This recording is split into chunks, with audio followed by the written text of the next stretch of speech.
Today we're doing batch actions.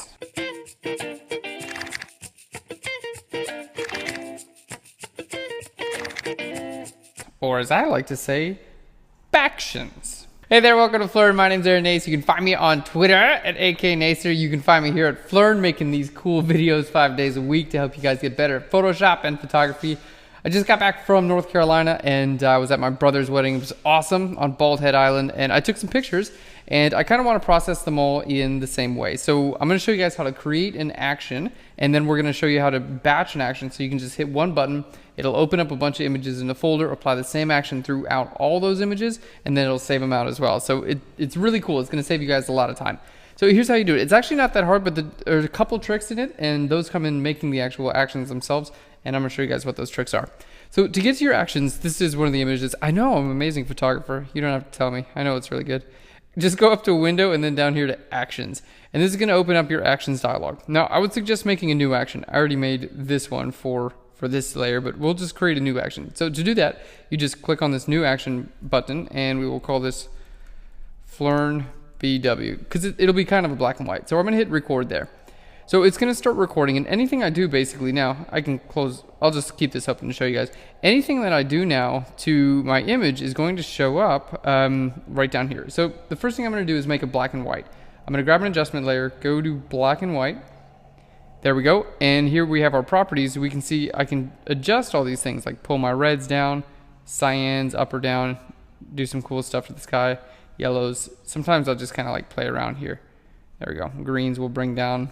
Probably not too much magenta. Okay, so that's the start. We're going to go ahead and just lower the opacity a little bit. So this kind of desaturates and also, changes the luminosity of our image a little bit, which I like.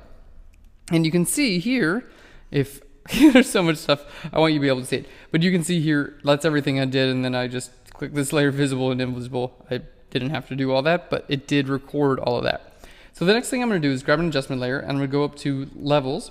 And we're going to go here in our levels. Let's just grab this guy. I want to go to our blue channel, and I'm just going to click and drag this, pull that in a little bit, put a little bit of blues in our shadows, and put a little bit of greens and a little bit of reds.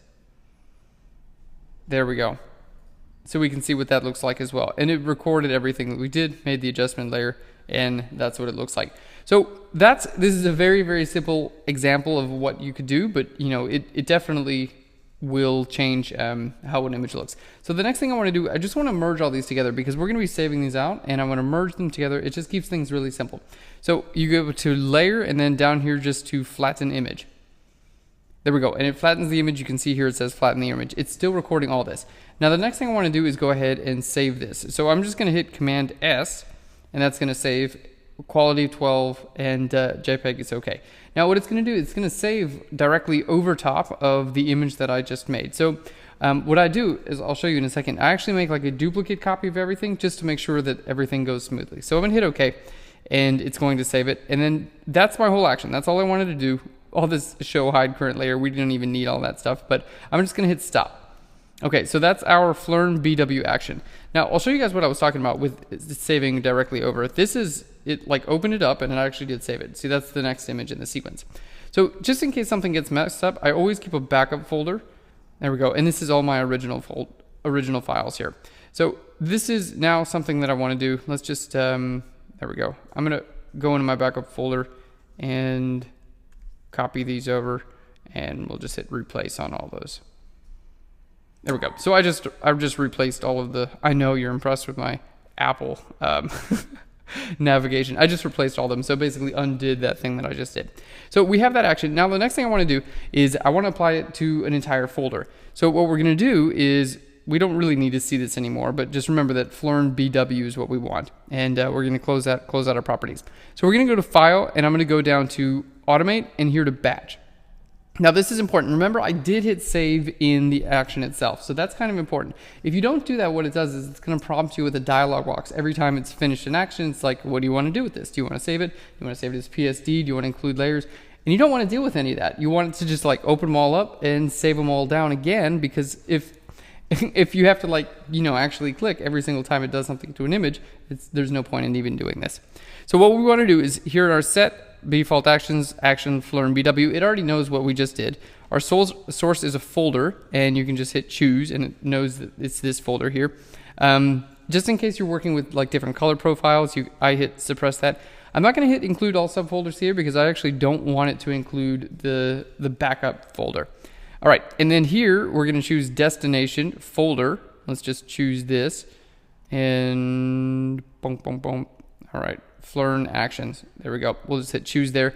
And here I'm going to have override action save as command. And what this does is when you save things in Photoshop, a little action dialog pops up, or a little dialog pops up, and it asks you like, you know, what quality and everything like that do you want. This option basically just like gets rid of that. So it will just save using the current settings that you have it. So I'm going to hit OK. And basically it's just going to go do its thing, and you guys can see it's just working right now in the background. Now you could have 100 fold images, you could have 1,000 images, and it would do this to every single one of your images. So this is kind of like Lightroom batch syncing, and it just did all of them. So we can see now, I'll just go back to this folder, and each one of these images now has that exact action applied to it. And these actions are relatively simple, but actions don't have to be simple, guys. Actions can do a lot of things. They can resize, they can, you know, crop, they can do so many different things. And now you can just apply it across an entire batch of images. So this is really, really going to help people who are like shooting weddings or events. Like if you wanted to, you know, have like a couple hundred images you wanted, if you want to deliver a couple hundred images, you could just like set a couple different groups of those couple hundred images, set them through your actions, and then like, you know, have it just process in the background. So do the whole, like a whole processing of black and white, a whole processing of like sepia tones, a whole process like this. And then you can just kind of pick and choose and be like, yeah, I send you like 3 different edited versions of each one of these images, and you can get a lot more to your clients, and they're gonna love it. And it'd be like literally no work for you, but they think it was a lot of work for you. So that's the important part. So anyway, that's how we create an action and we batch those actions. If you guys have any other questions about this or anything else, let me know. Here at Phlearn, you can leave a comment box below, or you can just hit me up on Twitter at AKNaser. We did just release a new texture pack. It's for paper. You can actually add like really cool paper grungy effects to any images. It would work for images like this as well. So be sure to check that out. We're going to link to that below as well. If you have any other questions, let me know. Thanks, guys. Learn you later.